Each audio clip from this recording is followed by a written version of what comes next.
I grew up in an old, creaky house that had been in my family for generations. My parents often told me stories about how they'd hear strange noises in the attic at night, but I never really paid much attention. That all changed when I turned 16. It started on a stormy night. I was lying in bed trying to fall asleep when I heard it, the sound of footsteps above me. At first, I thought it was just the wind or maybe a raccoon, but the sound was too deliberate, too heavy. My heart raced as I listened to the footsteps moving back and forth, as if someone was pacing the floor of the attic. I mustered up the courage to go check it out. Grabbing a flashlight, I crept up the narrow stairs that led to the attic. The door creaked open, revealing nothing but darkness. The air was thick with dust, and the wooden floor groaned under my weight.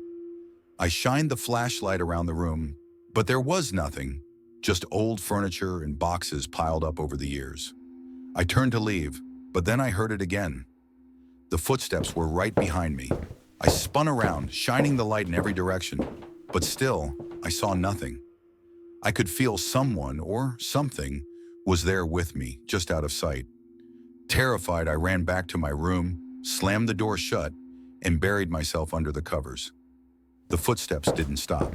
They continued all night, moving back and forth, sometimes stopping directly above my bed. The next morning, I told my parents, but they just brushed it off as the house settling. But I knew better. The footsteps didn't stop. Night after night, they continued. Sometimes I'd hear whispering, too. Soft, unintelligible voices that made my skin crawl. One night, I had enough. I decided to confront whatever it was. I grabbed a knife from the kitchen, took a deep breath, and went up to the attic again. The footsteps were louder this time, as if they knew I was coming. As I reached the top of the stairs, I saw something that made my blood run cold. In the corner of the attic, where I'd never dared to look before, there was a small, hidden door. It was slightly ajar, and a dim light was spilling out from the crack. I pushed the door open, revealing a tiny room. Inside, there was nothing but a single chair facing the wall. On the wall, written in what looked like blood, were the words, "I see you." I bolted out of there, and we moved out of the house a few weeks later. To this day, I don't know who or what was living in that attic, but I can still hear the footsteps in my nightmares.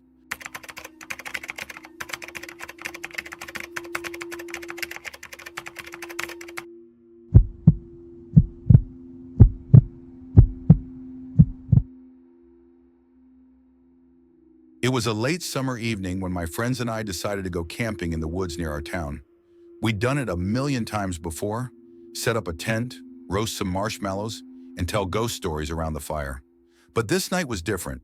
We set up camp in our usual spot, deep in the forest, far from any trails. The sun was setting, casting long shadows through the trees, but we didn't care. We were too busy laughing and joking around. As the night fell, we gathered around the campfire and started telling scary stories. That's when we noticed it, a shadowy figure standing just at the edge of the firelight. At first, we thought it was a trick of the light or our imaginations running wild. But as we stared, the figure became clearer. It was tall, unnaturally tall, with long limbs and no discernible features, just a dark silhouette against the trees. One of my friends called out, thinking it was someone playing a prank, but the figure didn't move. It just stood there watching us. An uneasy silence fell over the group. The fire crackled, but none of us spoke. Then, without warning, the figure took a step forward. We all jumped to our feet, backing away from the fire. The figure stopped, then took another step, and another, slowly closing the distance between us. My heart pounded in my chest as I fumbled for a flashlight. When I finally managed to turn it on, the figure was gone. We all breathed a sigh of relief, convincing ourselves it had just been a shadow or an animal. But deep down, I knew it wasn't. We decided to turn in for the night, but I couldn't sleep. Every rustle of the leaves, every crack of a twig made me jump. I felt like I was being watched. Around midnight, I heard it, a low, guttural growl, followed by the sound of heavy footsteps outside the tent. I held my breath, too terrified to move. The footsteps circled the tent, slow and deliberate, as if whatever was out there was toying with us. Then the tent flap was ripped open. I screamed as the figure from earlier stood there, its shadow looming over me. But before I could react, it was gone, vanishing into the night. We didn't wait until morning. We packed up our things and ran, leaving the campfire burning. None of us spoke about what we saw, and I haven't been back to those woods since. But sometimes, late at night, I can still hear the growling outside my window. I've always had a fascination with old antique items, so when I found a beautiful, ornate mirror at a local flea market, I couldn't resist buying it. The mirror was large with an intricately carved wooden frame, and it looked like it had been around for centuries.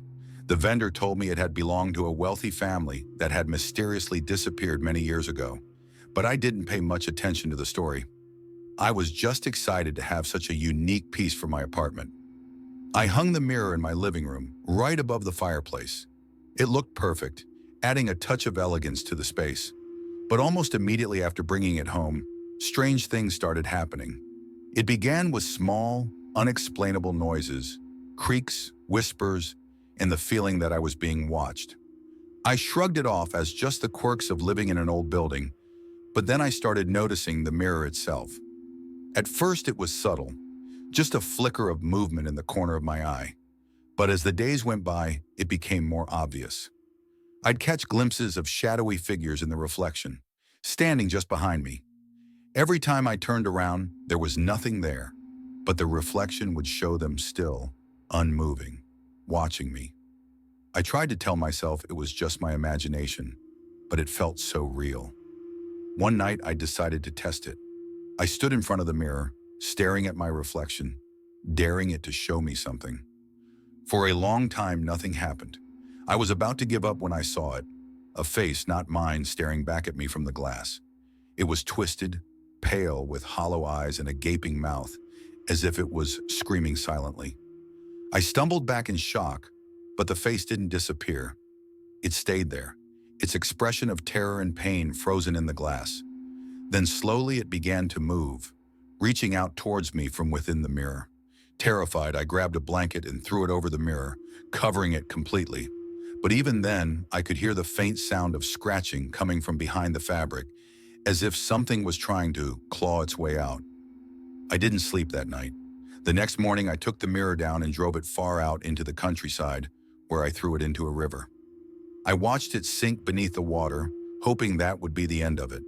But even now, I sometimes catch my reflection in other mirrors, and for a split second, I see that face staring back at me, still trapped, still screaming.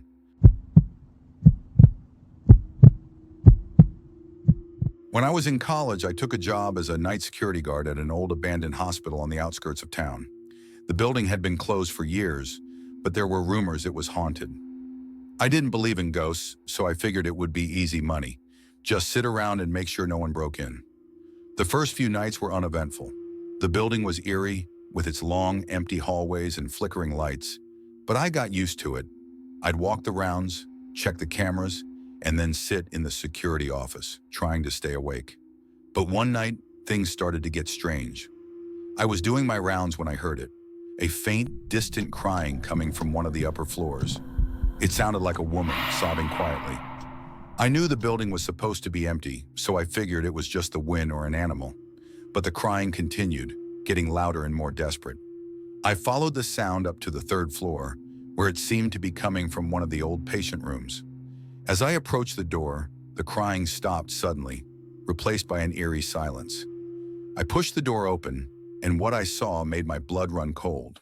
The room was empty, just as I expected, but the walls were covered in words, scrawled in what looked like blood.